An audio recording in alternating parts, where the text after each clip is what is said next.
بسم اللہ الرحمن الرحیم۔ اللہ رب العزت کا ایک نام العلی ہے۔ العلی کے معنی بہت بلند و برتر۔ جو آدمی اس نام کو ہمیشہ پڑھتا رہے اور لکھ کر اپنے پاس رکھے، انشاءاللہ اسے رتبے کی بلندی، خوشحالی اور مقصد میں کامرانی نصیب ہوگی۔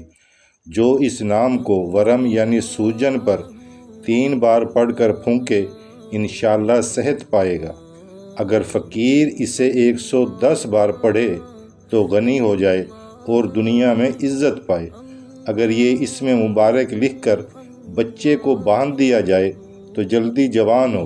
اگر مسافر اپنے پاس رکھے تو جلدی اپنے عزیزوں سے آ ملے۔ اگر محتاج ہو تو غنی ہو جائے۔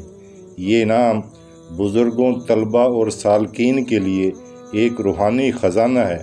اگر اس کے ساتھ اللہ تعالیٰ کا نام العلیم بھی ملا لیا جائے تو یہ بڑے اذکار میں شمار ہوتا ہے۔ اللہ تعالیٰ کا ایک اور نام الکبیر ہے۔ الکبیر کے معنی بہت بڑا۔ اس کا کثرت سے ذکر کرنے سے علم و معرفت کا دروازہ کھلتا ہے۔ اگر یہ اسم مبارک کھانے کی چیز پر پڑھ کر میاں بیوی کو کھلایا جائے تو آپس میں الفت پیدا ہو۔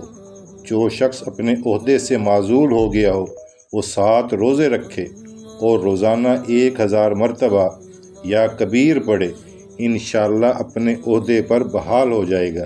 اسے بزرگی و برتری حاصل ہوگی۔ جو کوئی اس نام کو پڑھے مخلوق کی نظروں میں ممتاز ہو اور بلند مرتبہ پائے۔ یہ بادشاہوں اور حکام کا وظیفہ ہے۔ وہ اگر اس کا اہتمام کریں تو ان کا رعب رہے۔ جو اسے 90 دفعہ کسی بیمار پر پڑھ کر دم کرے، انشاءاللہ بیمار تندرست ہو۔ جو اسے 100 بار پڑھے تو مخلوق میں عزیز رہے گا۔ اللہ تعالی ہم سب کو اپنے ناموں کی برکت سے فائدہ اٹھانے کی توفیق عطا فرمائے۔ اچھی بات کو دوسروں تک پہنچانا، پھیلانا، یہ بھی صدقہ جاریہ ہے۔ جزاک اللہ۔